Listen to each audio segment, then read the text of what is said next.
YouTube world. Hello.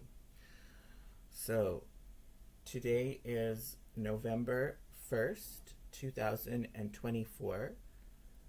So, man, this year has just flown by. I can't believe it's already November. Um, so, I believe it's also known as All Saints' Day, so the day after Halloween, when the veil between the living and the dead is said to be at its thinnest. Um, I've been looking at some news headlines on MSN News agglomerating website, and when I look at these headlines, I just think to myself, boy, did I ever pick the wrong time in history to quit using drugs. Like, man. These headlines are enough to make you want to pour a stiff drink, really. So, if you may just want to do that if you're listening. And I may do that partway through the stream. We'll see how it goes. But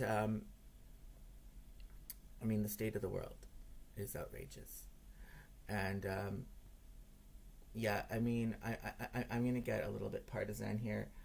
I think the left wing has a lot of fucking explaining to do. Like, how they've just gone completely the opposite from everything that they used to stand for. It just boggles the mind. So I want to look at some things, though. So let's take a look now.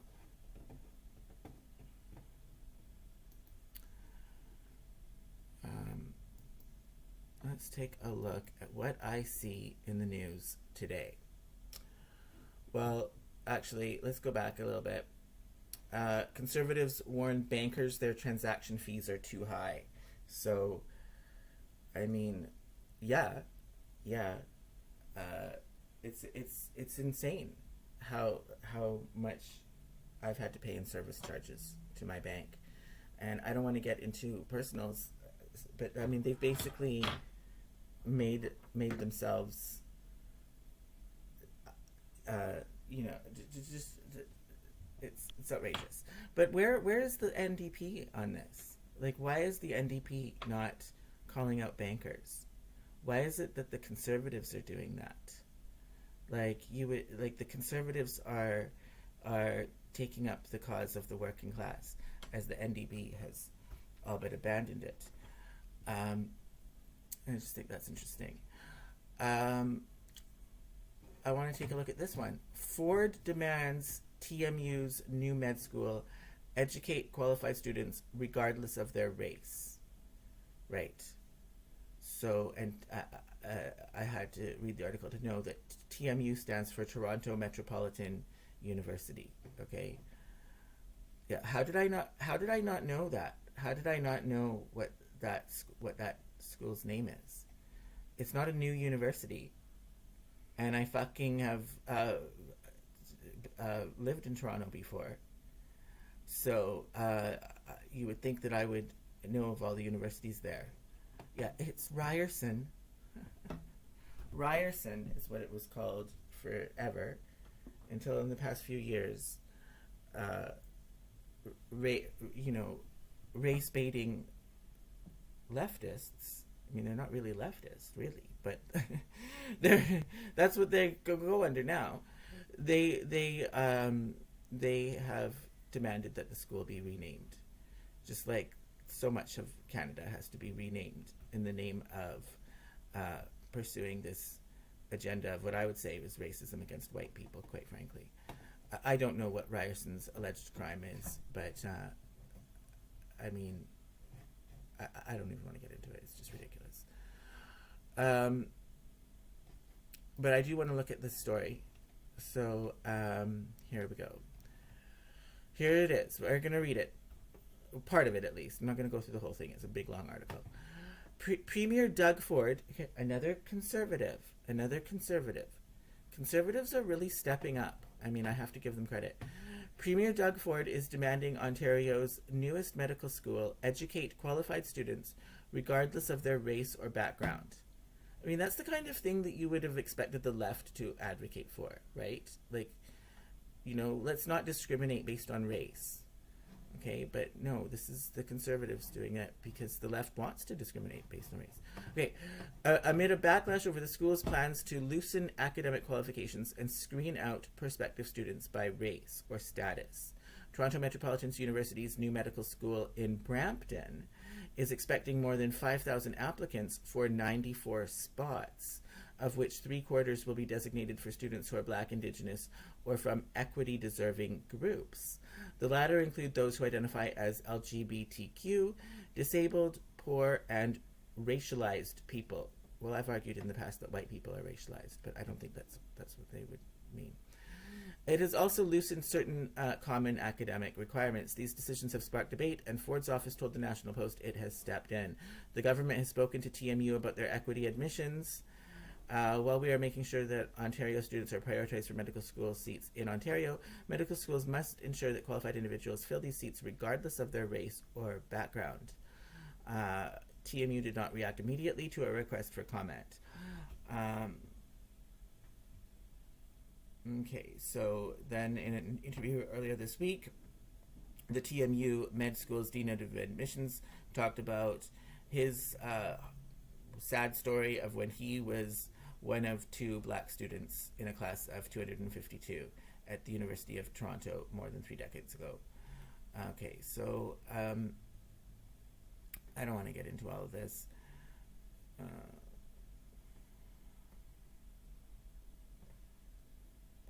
I mean, it's just outrageous. It's just outrageous. It's just outrageous that, I mean, that we would even have to be talking about this. Of course, there should be no discrimination based on race if into university, any kind of university. It's totally backwards. It's totally, I mean, it makes me think about Martin Luther King and his statement, I have a dream that there will be, that a man would be judged by the contents of his character, not the color of his skin. Right. So, I think Martin Luther King's dream has turned into a nightmare at this point, because we are judging people on the basis of their skin, and in Canada at least, and okay, but doing it in a way to go against white people.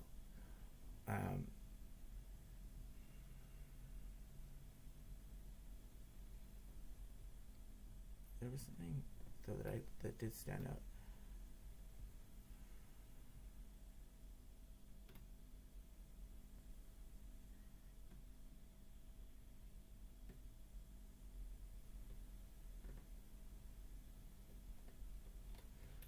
Okay, I mean, there was something that just blatantly said what they were doing. Okay.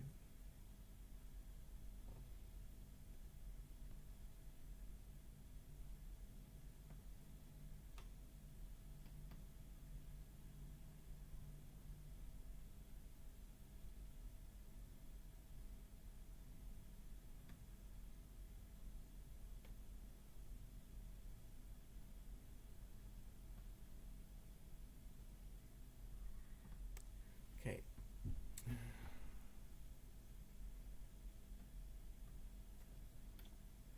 Like, if you are not part of one of those groups, you are not allowed. You are not going to be accepted. That is what it said. Like, period. So you have to fit into one of those groups. It's outrageous. And then the lowering of the standards too. I mean, that's outrageous, and that would seem to be offensive to the very people that this policy would be trying to appease, right? Like, I mean, that's a form of racism too, right there. I mean, isn't it? To say that they would have to lower the standards for people to admit people to the university who are not white. I mean, what? Anyways, let's back away. I mean, Toronto is nuts. Toronto is nuts. This is coming from, like I said, Ryerson University, so it's right downtown Toronto. I mean, it's a crazy place. The people have gone insane, much like in Vancouver. Okay, moving on. So, look at this story. I just thought it was funny because, you know what, it reminds me of what would go on in Vancouver up until a few years ago. In Metro Vancouver with their transit system and the different zones and the different times of day that it would be applied to, and how people would be getting tickets and being chased down. Even, I mean, in some cases somebody was tasered by armed police who board the trains. If you're simply having the wrong, you might just simply have the wrong zone scratched on your bus pass, or you still paid for a bus pass.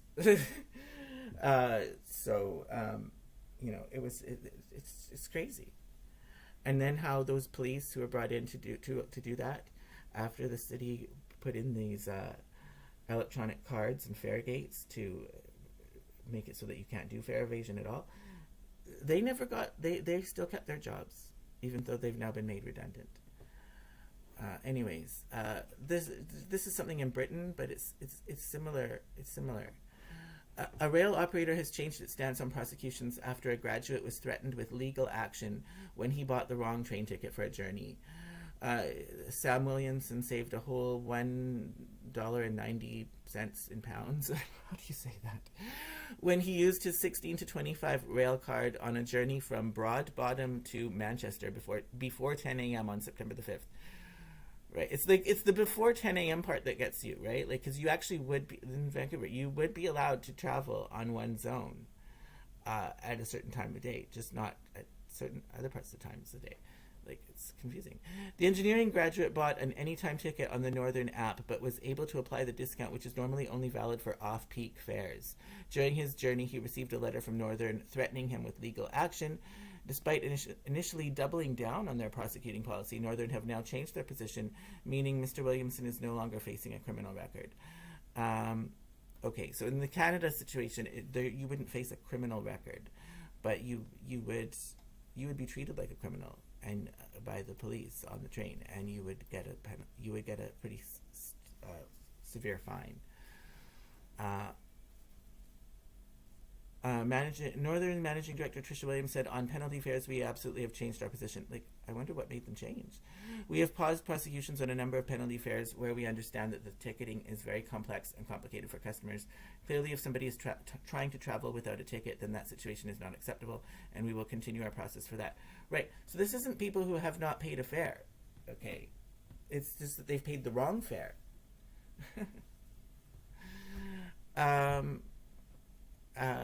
As well as in Mr. Williamson's case, Northern are now reconsidering a number of other customers who have been threatened with prosecution. Mr. Williamson, though, has urged the government to avoid similar mistakes by simplifying ticketing fares. Really? Couldn't they? He said, whilst this is obviously great news for me, there are still cases going to court with Northern today on similar infractions of using a rail card before 10 a.m. I'm urging the government to simplify ticketing fares so that less people make this mistake. Most people, like myself, have no idea about the whole thing.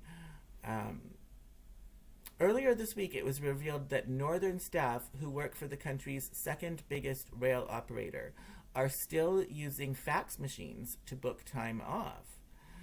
And then the mayor of Great Manchester said, where has the money gone in the rail industry that we are still using 1980s technology to communicate? Well, let me tell you, as somebody who's... I can tell you that a lot of companies are still using fax machines. You'd be surprised. Or just only recently stopped. And why is this? Why is this happening? Why is fax machines still being used? I'll tell you why. It's because of fucking baby boomers who won't fucking retire. Okay? That's why. They have been baby boomers have just done so much damage. It boggles the mind to think about it.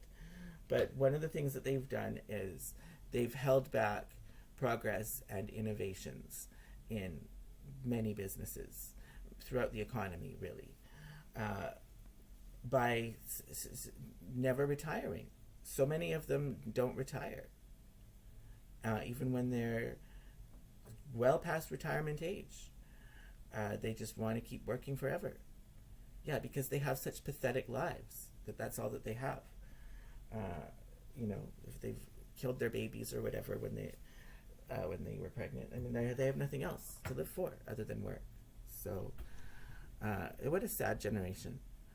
But yeah, that's what it is. That's what it is. And so they not only take away jobs from younger people and driven up the cost of housing for younger people, but they fucking refuse to fucking retire. And so you have to realize that technology, the implementation of technology throughout the economy has been held back by these baby boomers who won't retire.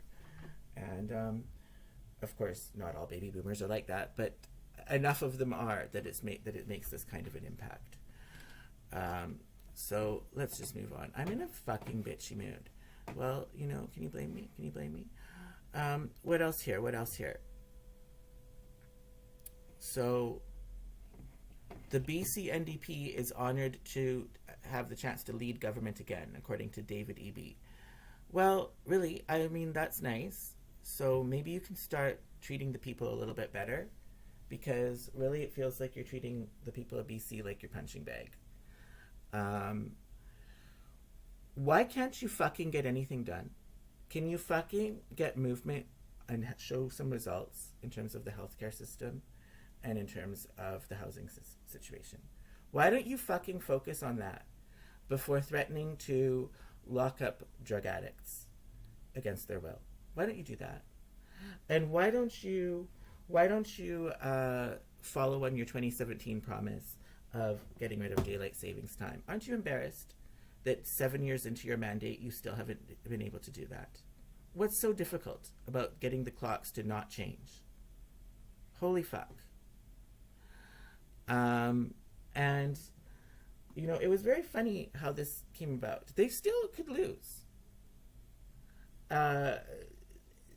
It was a few days ago that I saw the first article came up. I was seeing this progression through the course of a single day.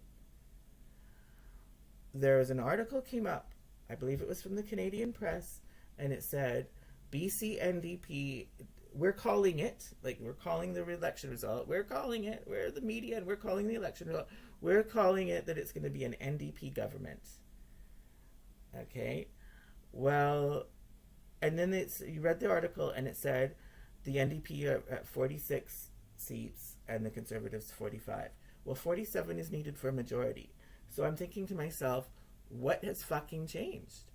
When that news article had been written, nothing had changed yet, because those were the same numbers that we got the first time I live streamed about this, which was right after the election. The 46 seats for NDP, 45 for Conservative. Well, 47 is needed for a majority. So the seat count had not changed.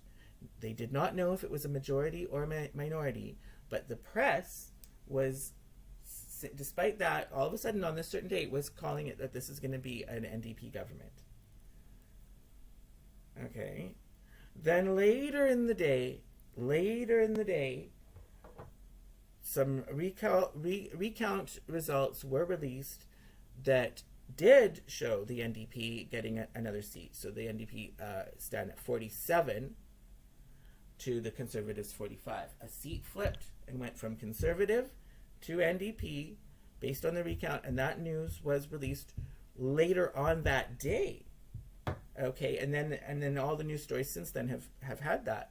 And so, okay, so the NDP have a majority government. Okay, but there was a news story that came out before those results had been released where the press was saying, the press is calling it, that it's an NDP government, but still with the same numbers. Like, what? It didn't even make sense on the surface of it.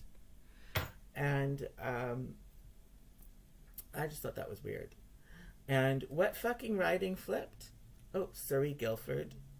It's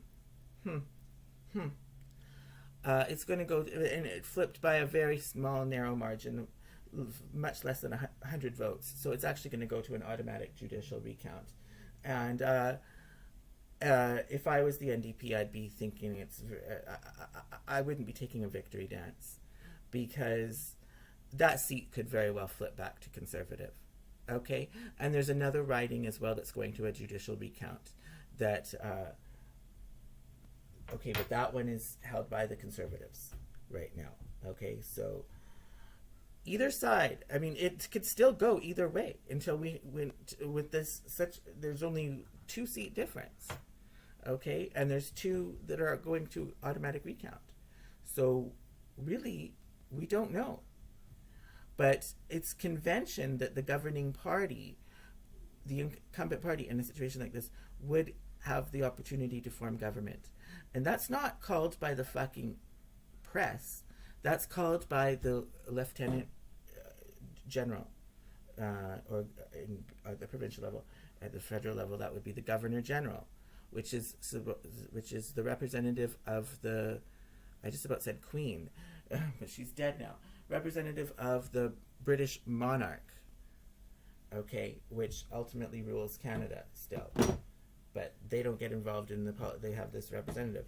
It's the governor general, which is a position of total graft and gluttony. You know, it's an abuse of taxpayers' money. It gets spent on these governor generals. But anyways, that's the person who does it, not the fucking press. Okay, and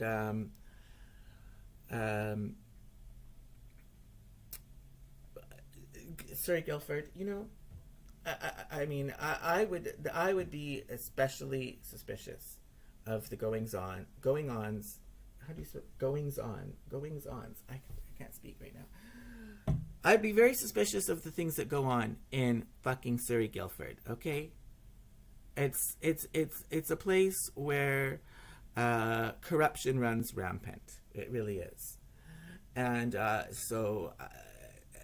and it's an overpopulated riding too. Probably it's one of these ridings we wouldn't even know the population of Surrey Guildford because of immigration and because of the fact that the census. It's been found that there's like almost 1 million more people living in the Vancouver area than what is actually shown on the census. Almost 1 million, not like hundreds of thousands more people live there than what is actually officially known. It's crazy. So, but and Surrey Guildford would be a prime place for that. So I would be it's very, very suspicious that it actually flipped too. I mean, I would wondering if there's any. I don't know. There's no evidence but I would just. My spidey senses are tingling on that, and I would be looking at that with a fine-tooth comb. You know, if I really cared. Okay, now moving on. So look at this. MP survivors call in Canada to criminalize residential school denialism. I've already talked about this. I've done a live stream about this. I talk about it in the stream called Leftist Leviathan. So, you know, basically criminalizing people for thought crimes, not thinking the right way, according to the left. That's what denialism means. They're not talking about just outright denying it.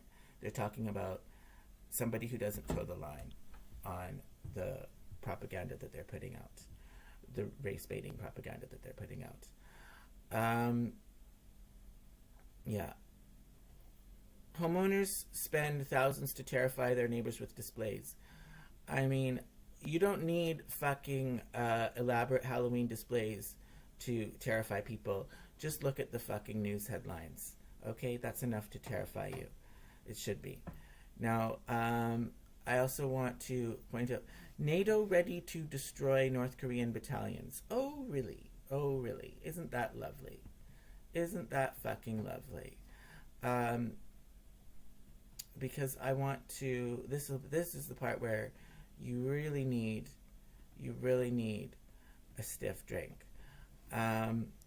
Russia and U.S. are allegedly on the brink of direct military conflict. There you have it, folks. There you have it. So that's World War III. That's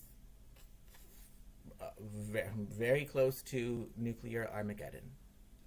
I would say that's as close as. I mean, once there's a direct military conflict, that's very much a viable possibility. So I would just like to congratulate the left. I mean, they're the ones who've been pushing for this. They're the ones who have just been so relentless in being triggered by Trump that they would have to support a regime in Washington, D.C. that has been just total warmongers against Russia.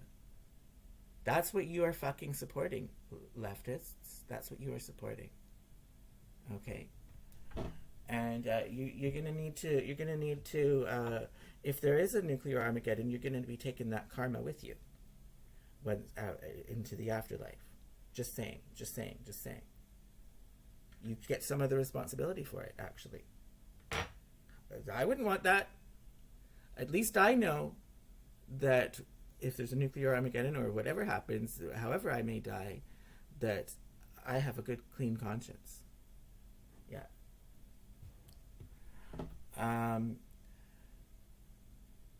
But I've noted. I mean, of course, it is escalated. I've noticed that in the past few weeks, and that's because there is quite a good chance that Trump will win this election on November the 5th. And if he does, I mean, there's no telling what will happen. I would not immediately rejoice and think that that's a great thing for world peace. No, I would not. But I would think that there's more of a chance of things being de-escalated with Trump in office as opposed to Kamala Harris, who she's an idiot. She won't even be in control. She won't know anything that's going on. She can't be involved in anything to do with international geopolitics. Could she even fucking find Russia on a map? Biggest country in the world. It's the easiest one to find. But I mean, I would question that. She's a total fucking airhead. So I wouldn't. Whereas Trump has actually has a history of trying to make nice with Russia and North Korea in his first term as president. Now, that would seem to me to be, I mean, that's one of the prime reasons why I supported him. So that has been twisted around, though, of course, by this horrible media that likes to call elections. Yeah. Sure, that's not all they like to do with elections. It's just outrageous. Trump says Liz Cheney might not be such a war hawk if she had rifles shooting at her. I'm not even going to click on it. I'm not going to read it, but it sounds right to me. Yeah. If she had to be on the fucking front lines, if she had to be in the trenches, would she be such a war hawk? And she is a war hawk. Absolutely. And she's an example of a Republican one, though. Okay? She's just as much of a war hawk as is Hillary Clinton or Joe Biden. They're all in the same camp when it comes to pushing for this World War III with Russia. They're insane. I mean, have they lost their minds?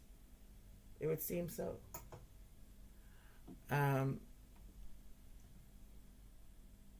So, I guess that's really where I want to end it, because it doesn't get any better from there.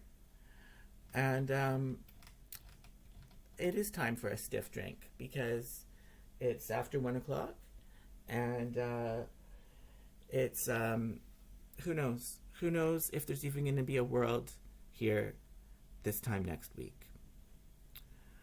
That's how dire it is. That's all I have to say for now. Peace out.